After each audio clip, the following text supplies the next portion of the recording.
Magandang umaga, narito ng breaking news sa mga oras nito. Nuclear 11 Training Series Provincial Media ay napili ang probinsya ng Masbate at ang probinsya ng Palawan ayon sa naturang mga personnel ng nuclear at DOE.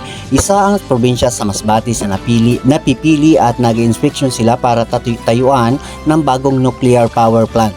Ayon pa nga sa kanila, posible na kung magkaroon ng nuclear power plant ang probinsya ng Masbate ay maraming mga karatig probinsya ang makikinabang sa ilalabas o napoproduce na kuryente na mura ang halaga kumpara ngayong halaga ng kuryente na ibinibigay ng maliliit na mga supplier ng kuryente. Ayon pa sa naturang mga opisyal ng DOE, ang nuclear power plant ng Bataan ay balak buksan muli at ito ay nakapasa sa inspeksyon ng international upang mabuksan. Ngunit sa dami pa ngayong mga hadlang at haka-haka at paniniwala ng mga tao sa mga iba't ibang lalawigan sa Pilipinas ay naniniwala sila na ang nuclear ay ito ay isang bomba.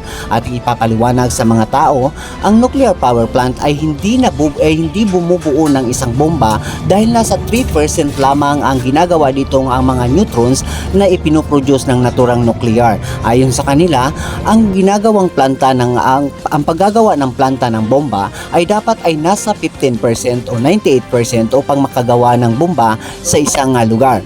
Pero marami din ang hadlang dito dahil kapag nagkaroon ng giyera ang isang bansa ay una sa tinatarget na pasasabugin ang nuclear o yung planta upang ito ay magbigay ng malakas na explosion o maraming mapipinsala sa mga bayan-bayan at syempre hindi na makapagbibigay supply ng kuryente sa mga iba't ibang bayan na sinusuplayan ng nuclear power plant. At hindi nalaman kay Attorney Fall na ang maintenance sa nuclear power plant Bataan ay patuloy na pinupunduhan ng gobyerno upang ma-maintain ang kalinisan dito at masiayos ang naturang nuclear power plant, no?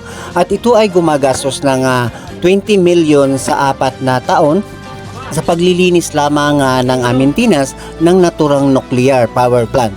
At ayon din sa namumuno dito, ang nuclear power plant ay mayroong ding maintenance sa loob na pinapaayos at ang lahat ng mga bakal dito at lahat ng mga kagamitan tulad ng simento at pintura ay ito ay galing pa sa ibang bansa. At binigyan din tayo ng isang kaalaman ni Sir Reyes na ang naturang paghahalo ng simento ay hinahaluan ng yelo o crushed ice upang hindi mabitak yung mga simento sa paggawa sa habang patuloy ang init na gumagawa sila. Ito ay nagawa pa noon ng ice plant upang maayos at malinis ang pagkakagawa ng naturang planta.